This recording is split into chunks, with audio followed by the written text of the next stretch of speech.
I appreciate you watching. We're in the middle of a 30-day challenge where it's challenging me to challenge you to work on your project every single day for a month and see how much you can get done.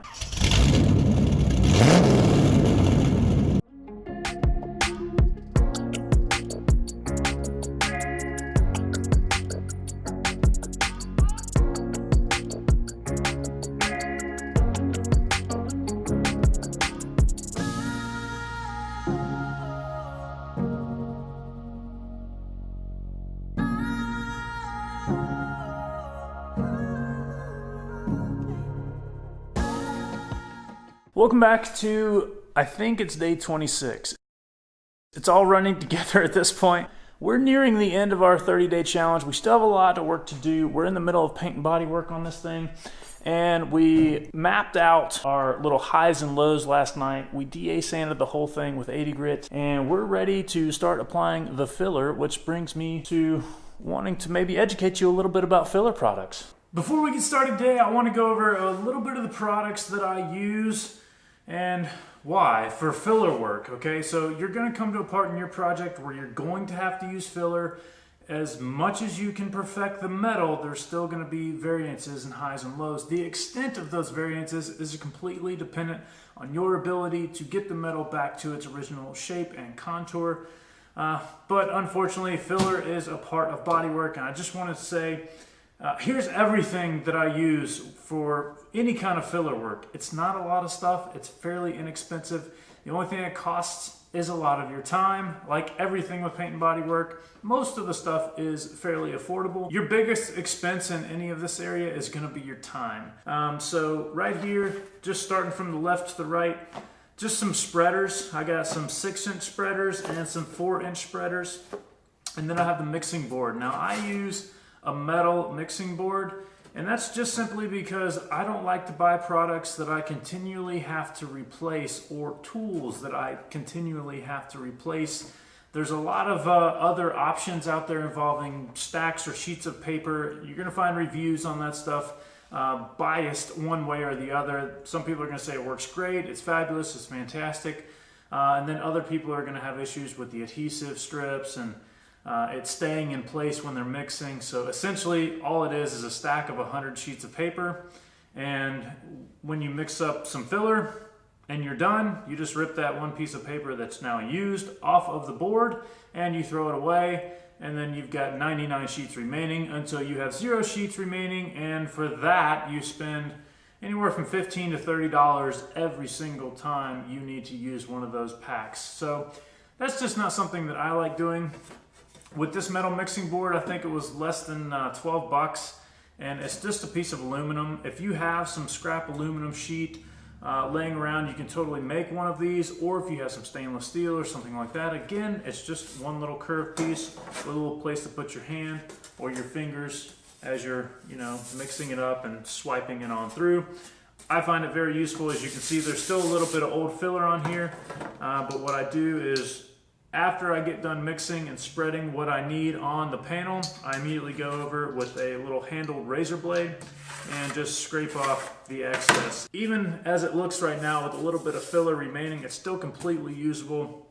And if it gets to the point to where everything is built up to where when you're putting your spreader on, it's actually catching and picking up things that you don't want to pick up, you can just take your DA sander, sand it on back down, step it up with a couple different grits, and then you've got a perfectly smooth, brand new surface ready to be used again. So this is cheap, it's very affordable. That's what I like to use. Now, as far as filler products go, there's only one brand or manufacturer that I use and or recommend, and that is EVERCOAT. I love EVERCOAT's products. They are of professional grade. They work fantastic, and they're amazing and readily accessible for the DIY guys like me and you working in your shop or your garage. Messing around with your own home projects. So I started out using the Rage Gold. Now this is a premium body filler, and over the course of using it, you get used to it. All right, this thing can do some amazing stuff, but it does occasionally leave little pinholes if you don't work it quick enough, or if your spreading technique isn't proper, right? And that's where glaze comes in. So if you have a almost rough textured surface on the spread, and you start sanding that out, and maybe you mixed it a little hot, meaning you put a little bit too much hardener in it and it set up quickly on you, what that could cause is little bitty pinholes to form, or your mixing technique was incorrect and you're whipping it and you're trapping air within that filler. Then you will expose the pinholes as you sand and block that filler down. You come over with a little swipe of glaze.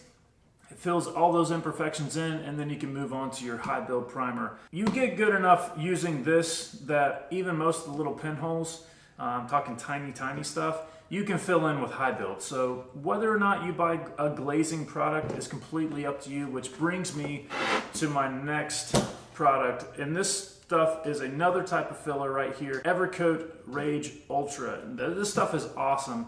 It's a much finer grain than the gold, and it works phenomenally. You can actually spread this stuff so thin that you can leave it with a feathered edge on the spread, which normally you wouldn't be able to get that until you started sanding that edge down with even a product like the Rage Gold. So this is completely acceptable. This is what I've been using for years, and I do love it.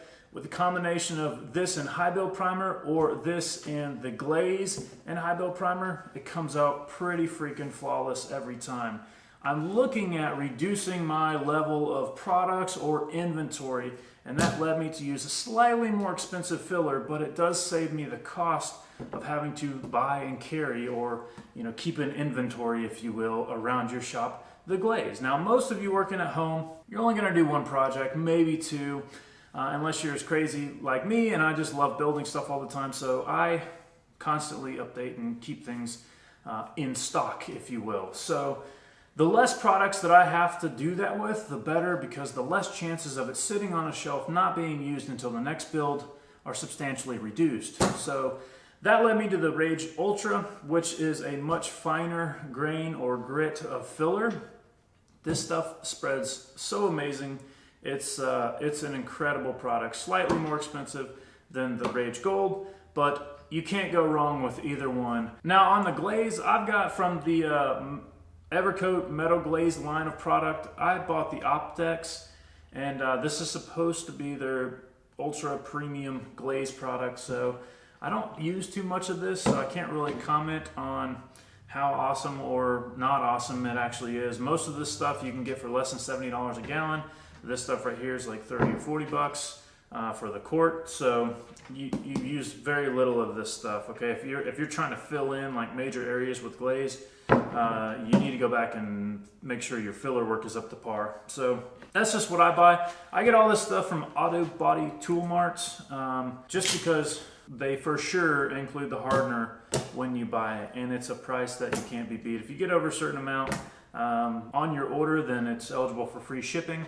But I do have Amazon links for all of this stuff below in the description. If you would like to support me and the channel, and you're going to buy this stuff anyway, I would appreciate it if you use the links down in the description below. I do earn a small commission from that, but I assure you, I'm not getting rich off any of it. The best thing you can do to support the channel is continue watching the stuff, like, comment, subscribe, all that. But if you want to go the extra mile and you're in the market to buy some of these products anyway for your project, it would be beneficial for me to continue to help you if I earned pennies on the dollar for the product you're going to buy anyway. So the only thing I would caveat that with, or give you a warning of, is if you are going to use the links in the description below for any of these products, I suggest you look at who it's shipping from. So look at the seller, see where that link actually leads you to as to who that's coming from, because there have been reports and reviews of customers receiving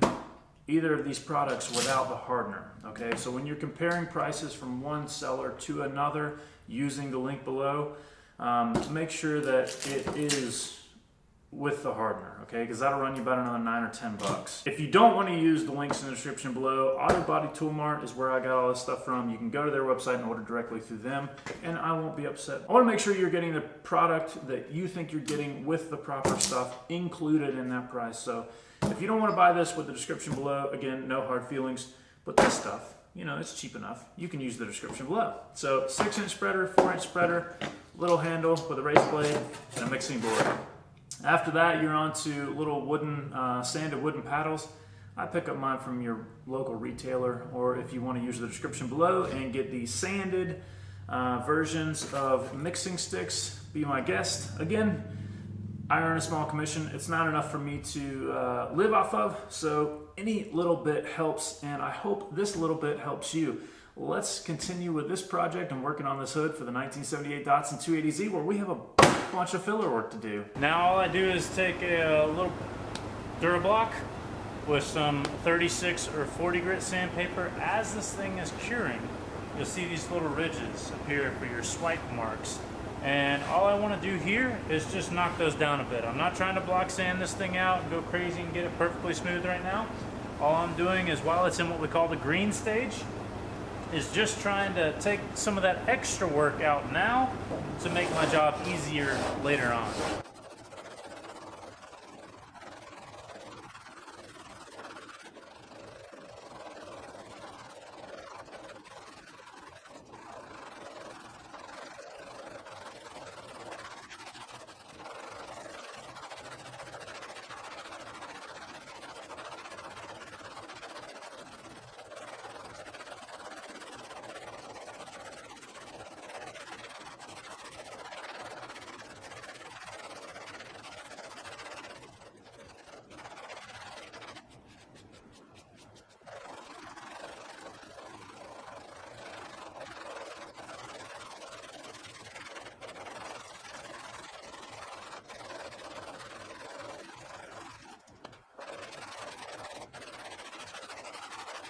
And that's pretty much all you do with the 36 grit block. You just knock down those highs as it starts curing up.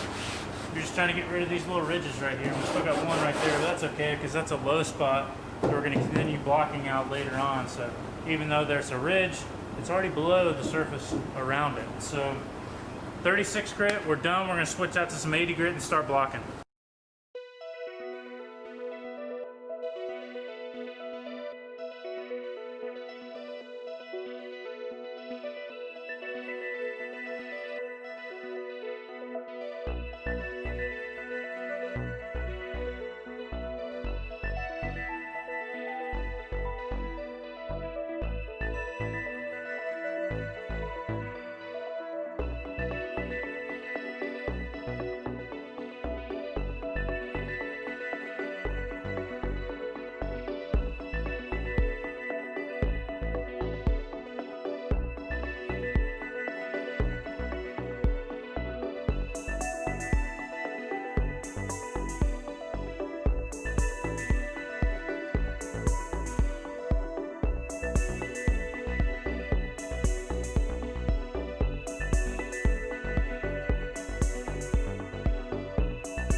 I think we're going to call this a good stopping point for tonight. Day 25 or 26. Like I said before, I've lost track. I've been at this way too long, but we're in the middle of the 30-day Paint and Body challenge, and I think I'm done for tonight. So we did get a lot done. I went ahead off camera and did a swipe of filler on the headlight bucket.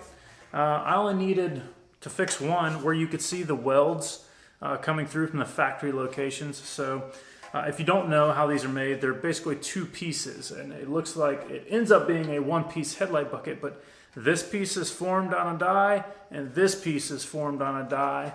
And if you look on the back, you can see inside there's two weld marks. All right, well, on this bucket, those weld marks were showing through, and that's not something we can have in the final paint basing clear. So went ahead and took care of that today. It's all filled in. We're gonna sand this thing down tomorrow. We still got a bunch more work to do on the hood, but after 4 applications or 5 applications of filler, I'm spent. Anybody who's ever done filler work knows how much work it is. It just wears your arms out, it wears your hands out, and then you spend all the time sanding in between applications. Now, I don't swipe on a big fat layer and wait for it to cure and then start blocking out. What I do is I find those lows and I just barely fill those things in, not even enough to fill up the most shallow low, okay? So even as small as the low spots are on the panel, we do have, the deepest one is about 1/8 of an inch. So everything else is shallower than 1/8 of an inch. We're talking 16th, 32nd, or 64th of an inch. So very, very minute dents and waves. And that's kind of where you want to get the metal to before you start filling in. Now, sometimes you get stuck with something a little deeper. I challenge you to strive to remedy that. We're looking for a depth of no more than 1/8 of an inch, at least for me and my skill set and what I'm trying to do. That's what I shoot for. You and your project may vary. Maybe you feel like throwing a 1/4 inch of Bondo is completely acceptable, and that's fine. The technology in these materials and the material sciences that has gone into the stuff they make today is worlds above all the nightmares that the 80s and 90s had with Bondo, right? So if you've never used EVERCOAT products, you owe it to yourself to give them a try. If you're just going to the local hardware store, auto parts store, or your local retail outlet and buying Bondo body filler or any other off-brand type body filler, that stuff is terrible, okay? If you've used that stuff, you come to this, there's going to be drastic differences. It's going to be life-changing for you. Knowing the amount of effort it takes to sand that stuff off compared to this, there's only one word to describe it, and it's effortless. That's whether you're using the EVERCOAT Rage Gold or the EVERCOAT Rage Ultra. I would say the Ultra is about 20 to 30% easier to sand, and you can use finer grade sandpaper to get that better quality finish and feathered edge and all that stuff. But either one of those products are phenomenal. If you've never used a filler before and you hear me say it's effortless, you're gonna be sorely mad at me, because when you go to use this stuff, it's not effortless, all right? This stuff is hard work. It takes a lot of time to master it. There are professionals out here who do it every day. I'm not one of those guys. I just do it in my shop, and I want to film it for you guys to learn. So, and that's what it's all about, is pushing you outside your comfort zone. I don't use a lot of this stuff. I don't do a lot of body work, but I'm doing it right now. So there are some things that I know. There are some things that I've had experience with in the past, and there are some things I'm learning as I'm presenting to you. Which hopefully you get some information out of it as well. If you would like any of the products that I use today, it'll be in the link in the description below. Feel free to use the Amazon links. Again, with the disclaimer, look at who you're buying it from. The sellers on Amazon change frequently. Auto Body Tool Marts, if you don't feel like using the Amazon sellers, but if you decide to buy these products and you're going to buy them anyway, I would appreciate it if you use the Amazon links, because it helps provide a little bit of money for me to eat. And I like food. On that note, I'm gonna go eat dinner. I appreciate you guys watching. If you like this stuff, click that thumbs up button. If you want to see more, be sure to hit that subscribe button. Turn on your bell notifications. That way you get notified just as soon as I get around to posting tomorrow's video. I appreciate you guys as always. And until next time, thanks for watching this one.